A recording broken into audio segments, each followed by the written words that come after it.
Russia Ukraine మధ్య యుద్ధ వాతావరణం ఉద్రిక్తంగానే ఉంది. ఎవరికి వారే యుద్ధంలో ప్రత్యర్థిపై పైచేయి సాధించేందుకు ప్రయత్నిస్తున్నారు. దీంతో శాంతి చర్చలు జరుగుతున్న పరిస్థితుల్లో ఏమాత్రం మార్పు రావడం లేదు.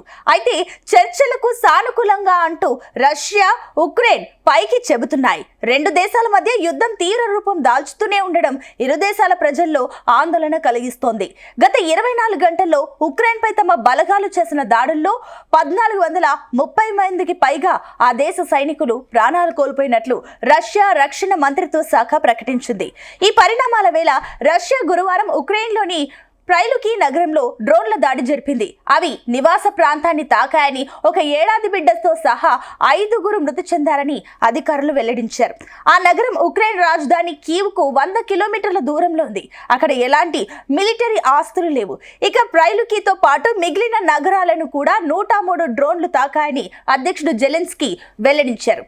కీవ్లో డ్రోన్లు, క్షిపణులు, సాయుధ పోరాట వాహనాలు, పిరంగి తుపాకులను ధ్వంసం చేశామన్నారు.